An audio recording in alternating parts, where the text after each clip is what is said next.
అందరికీ నమస్తే. నేను మీ కందిలి రాజేందర్. ఇప్పుడు పార్లమెంట్ ఎన్నికలు జరుగుతున్నాయి.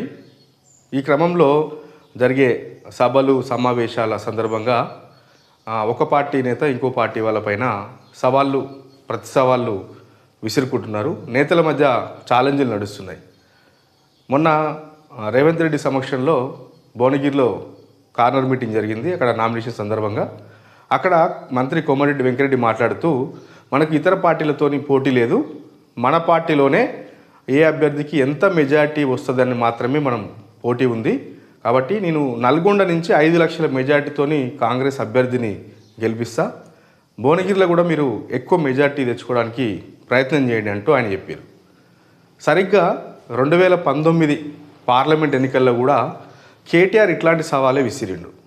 అప్పుడు మెదక్లో కొత్త ప్రభాకర్ రెడ్డి ఆయన రెండోసారి ఎంపీ అభ్యర్థిగా పోటీ చేసిరు. ఆ టైంలో మెదక్లో ఒక సభ నిర్వహించారు. కొత్త ప్రభాకర్ రెడ్డిని గెలిపించాలంటూ బీఆర్ఎస్ పార్టీ ఒక సభ ఏర్పాటు చేసింది. అక్కడ కేటీఆర్ వచ్చారు. ఆ రోజు అక్కడికి అదే వేదిక పైన హరీష్ రావు, లోకల్ ఎమ్మెల్యేలు అందరూ కూడా ఉన్నారు.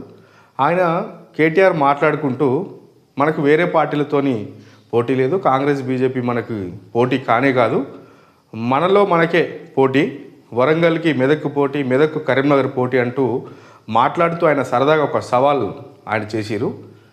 మీరు మెదక్ అంటే అది అప్పుడున్న సీఎం ప్రాతినిధ్యం వహిస్తున్న మెదక్ నియోజకవర్గం కంటే కరీంనగర్ నుంచి మేము ఒక్క ఓటైనా ఎక్కువ తెచ్చుకుంటాం అని చెప్పేసి ఆయన మాట్లాడినరు. అక్కడే వేదిక పైన ఉన్న రామలింగారెడ్డి కూడా సరే దానికి ఓకే అన్నారు. దాంతో ఆయన నేను ఛాలెంజ్ చేస్తున్నాను, మెదక్ అంటే మేము ఒక్క ఓటైనా ఎక్కువ తెచ్చుకుంటాం కరీంనగర్ అని మాట్లాడి. ఆ తర్వాత ఎన్నికలు జరిగినాయి.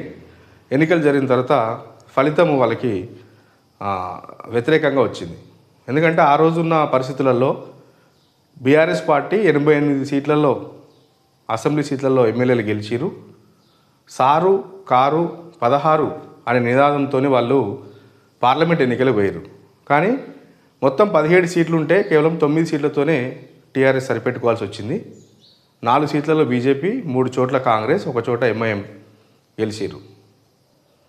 ఆనాడు వచ్చిన ఫలితాల్లో మెదక్ నుంచి పోటీ చేసిన కొత్త ప్రభాకర్ రెడ్డి 3,16,000 ఓట్ల భారీ మెజార్టీతోని గెలిస్తే, కరీంనగర్ నుంచి పోటీ చేసిన వినోద్ కుమార్ అక్కడున్న బీజేపీ అభ్యర్థి సంజయ్ పైన 89,000 ఓట్ల తేడాతో ఆయన ఓడిపోయారు.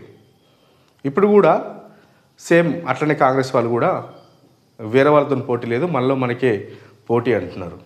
కాబట్టి ఈ ఎన్నికల ఫలితాల తర్వాత పరిస్థితి ఎట్లా ఉందనేది ఫలితాలు వస్తే కానీ తెలియదు. కానీ లాస్ట్ ఎన్నికలలో మాత్రం కేటీఆర్ విసిన సవాల్లో హరీష్ రావు గెలిచారు. మరి ఈసారి కోమటిరెడ్డి మన మధ్యలో పోటీ, ఎవరికి ఎక్కువ ఆధిక్యం వస్తుందో చూద్దామంటున్నారు. చూద్దాం మరి నిజంగానే కోమటిరెడ్డి చెప్తున్నట్టు వీళ్ళు అత్యధిక స్థానాల్లో గెలుస్తారా, భారీ నల్గొండలో ఆయన 5 లక్షల మెజారిటీ తీసుకొస్తారా అంటే ఫలితాల వరకు మాత్రం వేచి చూడాల్సిందే.